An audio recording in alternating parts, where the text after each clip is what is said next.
Hello दोस्तों, my name is संतोष और हमारे यूट्यूब चैनल में आपका स्वागत है। आज हम क्लास 10th का ही एक्सरसाइज 3.1 का क्वेश्चन नंबर 2 करेंगे। इसमें क्या कहा है सवाल में, अनुपातों A1/A2, B1/B2 और C1/C2 की तुलना कर ज्ञात कीजिए कि निम्न समीकरण युग्म यानी जोड़े द्वारा निरूपित रेखाएं एक बिंदु पर प्रतिच्छेद करती हैं, समांतर हैं, अथवा या फिर संपाती हैं। तीन कंडीशन है ये, पहली प्रतिच्छेदी, दूसरी संपाती और तीसरी समांतर। हमें बताना है निम्नलिखित में से पहला पॉइंट मैंने लिख लिया है सवाल, ये समीकरण दोनों युग्म जो है ये दोनों समीकरण किस प्रकार के हैं। ठीक है, तो ये बताने के लिए कि समीकरण किस प्रकार का है, प्रतिच्छेदी है या फिर संपाती है या फिर समांतर है, इसके लिए तीन कंडीशन है हमारे पास, पहली, दूसरी, तीसरी। ये आपको याद कर लेनी है और ये एग्जाम के पॉइंट ऑफ व्यू से बहुत ज्यादा इंपॉर्टेंट भी है। एक क्वेश्चन आता ही आता है हर साल।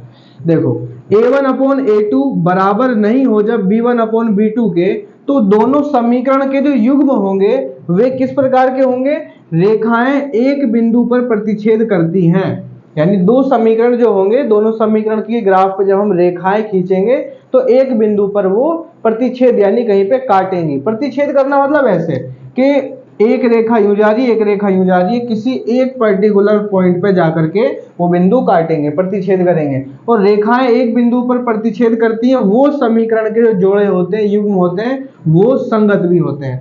ठीक है, इसके बाद सेकंड पॉइंट, A1/A2 बराबर B1/B2 बराबर C1/C2, तीनों बराबर हैं तो रेखाएं, दोनों समीकरणों की रेखाएं कैसी होती हैं, संपाती होती हैं। और जो संपाती है समीकरण वो संगत भी होता है। तीसरा, A1/A2 बराबर B1/B2 बराबर नहीं है, नॉट इक्वल, बराबर नहीं है C1/C2 के, तो वह समीकरण समांतर है या फिर असंगत है। जो समांतर होती है वो असंगत होती है। अच्छा, ये बता दूं संपाती कैसी होगी, दो समीकरणों की रेखाएं संपाती मतलब एक रेखा खींची, मान के चलो ये एक रेखा खींची और ये हो गई एक समीकरण की रेखा, और दूसरे समीकरण की रेखा भी इसी के ऊपर से खिंच जाती है जब दोनों समीकरण संपाती होती हैं तो। अच्छा, अगर दोनों समीकरण की रेखाएं समांतर हैं, समांतर मतलब एक रेखा यूं खींची और इसी के समांतर मतलब सामने, समांतर मतलब सामने, समांतर का मतलब ही होता है कि आमने सामने, और वे रेखाएं जो आपस में आगे जाकर के अनंत बिंदु तक कभी ना मिले। जैसे ट्रेन की पटरी, सीढ़ी हो गई, सीढ़ी के दोनों पाए समांतर होती हैं, ट्रेन की दोनों पटरी समांतर होती हैं, कभी ना मिले आगे जाके और आमने सामने।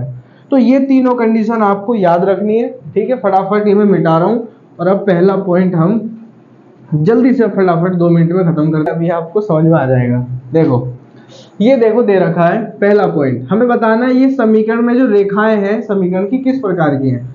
देखो, याद रखना पहले समीकरण से x का गुणांक A1, y का गुणांक B1 और जो बच गया वो है C1। लिख लेते हैं, A1 बराबर है 5, B1 बराबर है -4, चिन्ह भी लगाओगे -4, और C1 बराबर है +8 यानी सिर्फ 8। अब दूसरे समीकरण से x का गुणांक है A2, y का गुणांक जिससे गुणा हो रही है B2 और जो बच गया वो है कांस्टेंट वैल्यू यानी C2। अब ये लिख लेते हैं, A2 बराबर है 7, B2 बराबर है 6, C2 बराबर है -9।